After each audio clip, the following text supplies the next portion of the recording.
नमस्कार मंडळी, आजचा व्हिडिओ खूप खास होणार आहे. तर इथे तुम्हाला आज अशा काही टिप्स सांगणार आहे ज्यामुळे तुम्ही जी मटकी आणता त्या मटकीला अगदी योग्यरित्या मोड कसे आणायचे हेच आपण आजच्या ह्या व्हिडिओमध्ये बघणार आहोत. आणि यापासून एक छोटीशी रेसिपीसुद्धा पाहणार आहोत. तर तुम्ही बघू शकता मटकीला काय सुंदर असे मोड आलेले आहेत. तर मंडळी, आत्ता इतकं थंड वातावरण आहे, पावसाळा चालू आहे, तरीसुद्धा घरी इतके सुंदर या मटकीला मोड आलेले आहेत. काही टिप्स इथं मी फॉलो केल्या ज्यामुळे ही मटकी अगदी परफेक्टरित्या बनवून तयार झाली आहे. यापासून आपण उसळ बनवू शकतो, भाजी बनवू शकतो, हव्या त्या पद्धतीच्या रेसिपीज आपण यापासून तयार करू शकतो. तर इथं मंडळी, सगळ्यात आधी एक वाटीभर मी मटकी घेत आहे. तर इथं महत्त्वाची टिप्स तुम्हाला द्यायची आहे. जेही तुम्ही कडधान्य, म्हणजे तुम्ही मटकीच नाही तर कोणतंही कडधान्य जर वापरत असाल तर ते कडधान्य चांगल्या क्वालिटीचं असणं खूप गरजेचं आहे. जर त्या कडधान्याची क्वालिटी चांगली नसेल तर मात्र ते कडधान्य मोड येत नाही आणि चिकट होतं, त्यामुळे आपली भाजीसुद्धा खराब होते. त्यामुळे थोडंसं योग्यरित्या व्यवस्थित कडधान्य घ्यायचं. आता इथं भांडं सेट करायचं कोणतंही, जितकी तुमची फॅमिली आहे. मोठी फॅमिली असेल तर तुम्ही हेच जे भांडं आहे याने 1.5 वाटी किंवा 2 वाटीसुद्धा घेऊ शकता.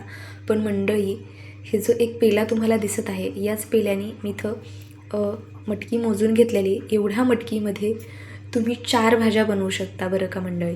तुम्हाला विश्वास होणार नाही, पण हे खरं आहे. तुमची जर फॅमिली 4 ते 5 लोकांची आहे तरीसुद्धा एवढ्या मटकीमध्ये तुम्ही 3 ते 4 भाज्या बनवू शकता अगदी सहज आणि व्यवस्थित पोटभरीच्या. तर चला, ते पुढं तर तुम्हाला सांगणारच आहे. त्याआधी इथं मी मटकीमध्ये 2 ग्लास पाणी घातलेलं आहे आणि पाणी घालून ही मटकी आपल्याला व्यवस्थित मिक्स करून घ्यायची आणि यावरती झाकण ठेवायचं आहे. तर इथे आता सकाळचे 9:30 ते 10 वाजलेले आहेत. आता याच्यामध्ये मी ही भिजत घातली होती.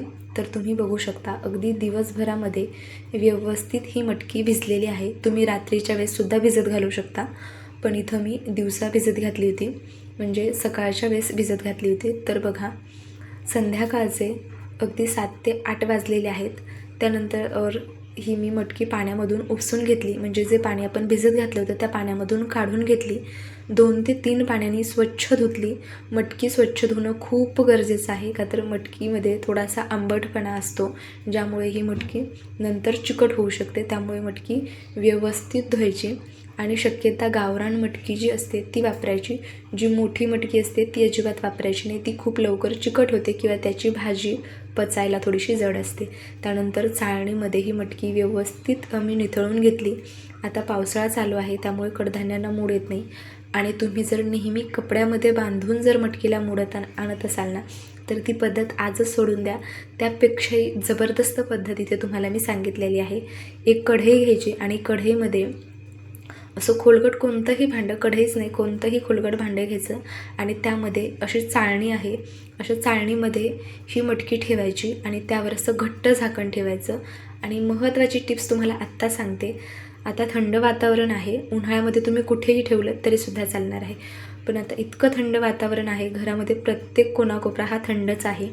तर काय करायचं ना, आपला जो गॅसची शेगडी असते त्याच्या बाजूला ही कढई कुठेतरी ठेवायची, ज्यामुळे हलकीशी उष्णता ह्या कढईला मिळते आणि त्यामुळे अगदी रात्रभरामध्येच या मटकीला रटरटून मोड आलेले तुम्ही बघू शकता. अगदी चाळणीच्या बाहेर हे मोड निघलेले आहेत. तर तुम्हाला दाखवताना मला खूप जास्त आनंद होतो आहे. हा व्हिडिओ तुम्हाला जरासुद्धा आवडला ना मंडळी, तर व्हिडिओला लाईक करा आणि तुमच्या मित्रपरिवारामध्ये हा व्हिडिओ नक्की शेअर करा. तर तुम्ही बघू शकता भयंकर पावसाळा आहे, थंडीसुद्धा इतकी आहे ना, तरीसुद्धा आपल्या मटकीला रात्रभरामध्ये, म्हणजे अगदी 9 ते 10 तासाच्या आतच इतके सुंदर मोड आलेले आहेत. तुम्ही बघू शकता अगदी लांबसडक हे मोड आहेत. अगदी आपण बाजारामधून जशी मटकी आणतो ना, अगदी त्यापेक्षाही भारी ही मटकी बनवून तयार झालेली आहे. यापासून तुम्ही टिफिनसाठी सुक्की मटकीची उसळ बनवू शकता किंवा मटकीचा असा पातळ रस्सा बनवू शकता किंवा तुम्हाला हवे त्या पद्धतीने याची भाजी बनवू शकता. तर मंडळी, तुम्हाला मी सांगितलं होतं की एवढ्यामध्ये तुम्ही 2 ते 3, म्हणजे 3 ते 4 भाज्या बनवू शकता. तर त्या कशा ते तुम्हाला सांगते. सुरुवातीला आपण जी मटकी भिजत घातली होती ती एक छोटासा पेला होता, त्या पेल्याने आपण भिजत घातली. तर ती मटकी भिजल्याच्या नंतर डबल ते टिबल झाली आणि त्याच्यानंतर ज्यावेळेस आपण असं याला मोड आणण्यासाठी ठेवलं त्यामुळे ही जी मटकी आहे ना अगदी चारपट झालेली आहे. म्हणजे जेवढी आपण भिजत घातली त्याच्या चारपट ही मटकी तयार झालेली आहे. जर तुमची फॅमिली 4 ते 5 माणसांची असेल ना तर याची तुम्ही अशी पातळ उसळ अगदी 3 ते 4 वेळेस बनवू शकता. तर तुम्ही बघू शकता. आणि जर सुक्की जर उसळ बनवायची असेल तर 2दा तुम्ही अशी ही 4 ते 5 माणसांना पुरेल इतकी उसळ याची बनवून तयार होते. तर बघितलं मंडळी, एवढी जर मटकी आपल्याला बाजारातून विकत आणायची म्हटलं तर आपल्याला खूप पैसेसुद्धा मोजावे लागतात. आणि महत्त्वाचं म्हणजे जेवढी आपण स्वच्छता इथं राखून ह्या मटकीला मोड आणलेला आहे तेवढ्या स्वच्छतेने बाहेर जी मटकी तयार केली जाते त्यामध्ये इतकी स्वच्छता असते का, हा महत्त्वाचा प्रश्न आहे. आपल्या मुलांच्या, आपल्या फॅमिलीच्या आरोग्यासाठी आपण असे पदार्थ किंवा इतर कोणतेही होता होईन तेवढे पदार्थ घरी बनवण्याचा प्रयत्न करायचा. तर इथे तुम्ही बघू शकता किती सुंदर या मटकीला मोड आलेले आहेत.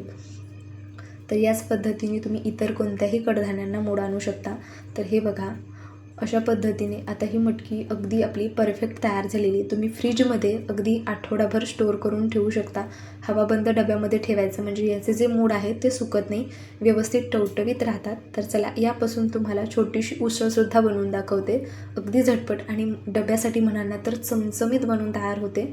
त्यासाठी इथं मी कढईमध्ये 1 चमचाभर तेल गरम केलं.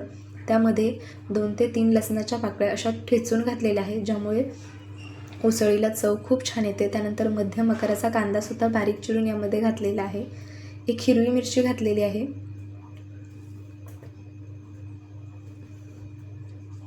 आता हे व्यवस्थित परतून घेतलं. त्यामध्ये थोडीशी कोथिंबीर घातली, ती सुद्धा व्यवस्थित अशी मिक्स करून घ्यायची. हा कांदा आपल्याला खूप जास्त परतायचा नाही, हलकासा गुलाबी झाला की यामध्ये आपल्याला स्वच्छ धुवून मटकी घालायची आहे. तर निम्म्यापेक्षा जास्त मटकी मी स्वच्छ धुवून फ्रीजमध्ये ठेवलेली आहे आणि बाकीची जी मटकी आहे त्याची मी उसळ बनवणार आहे. तर आता ही जी मटकी आहे ही मस्तता या कांद्यासोबत व्यवस्थित अशी परतून घ्यायची. आता ह्या स्टेजला आपण नेहमी काय करतो, पावडर मसाले घालतो आणि त्यानंतर मटकी घालतो. तर त्यामुळे काय होतं ना, नेहमी आपण एकच पद्धतीची भाजी बनवतो, पण भाजी बनवण्याची पद्धत बदलली की भाजीची चव मात्र बदलते. हे नेहमी लक्षात ठेवायचं. नेहमी तीच भाजी पण थोड्याशा वेगळ्या वेगळ्या पद्धतीने बनवण्याचा प्रयत्न करायचा, म्हणजे भाजीला स्वाद खूप छान येतो. तर इथे मी कांद्यासोबत मटकी अगदी मस्त अशी परतून घेतली, ज्यामुळं अगदी ही उसळ आहे ना खूप सुंदर तर लागतेच आणि दिवसभर छान अशी टिकून राहते. का तर मटकीची जी उसळ असते ना तर ती खूप वेळ टिकत नाही, खराब होण्याची शक्यता असते. त्यामुळे ना मटकी तेलावर छान अशी परतून घ्यायची. मटकी हलकीशी परतली की यामध्ये पिकलेला टॅमॅटो घातला, मीठ घातलं आणि झाकण ठेवून याला दणकून अशी वाफ काढायची. म्हणजे काय होतं ना, टॅमॅटोसुद्धा मऊसूत शिजला जातो आणि आपली मटकीसुद्धा छान अशी शिजून तयार होते. झाकण काढायचं आणि हे छान असं एकजीव करून घ्यायचं, छान मिक्स करून घ्यायचं, व्यवस्थित असं परतून घ्यायचं. ह्याला हलकंसं पाणीसुद्धा व्यवस्थित सुटतं. तर हे बघा, अगदी मस्त याला पाणी सुटतं, म्हणजे एवढ्याच पाण्यामध्ये आपली मटकीसुद्धा छान अशी शिजली जाते. तर आता यावरती पुन्हा मी झाकण ठेवलं आणि यामध्ये जे पाणी आहे हे सगळं आपल्याला आटवून घ्यायचं आहे. आता यामध्ये बऱ्यापैकी पाणी आटलेलं आहे. आता यामध्ये धना पावडर घालत आहे. त्यानंतर इथं थोडासा गरम मसाला घालायचा आणि इथं मी थोडासा किचन किंग मसाला घातलेला आहे, ज्यामुळे ही मटकीची उसळ आहे ना खूप छान बनून तयार होते. तर इथं थोडंसं लाल तिखट घातलेलं आहे. सुरुवातीला आपण 1 हिरवी मिरचीसुद्धा घातली होती आणि अगदी थोडीशी हळद घालायची आणि भरपूर सारा शेंगदाण्याचा भाजलेला कूट जो असतो तो वापरायचा, ज्यामुळे उसळ जी आहे ना ती खूप छान लागते. आता हे सगळं एकजीव करायचं, छान असं परतून घ्यायचं.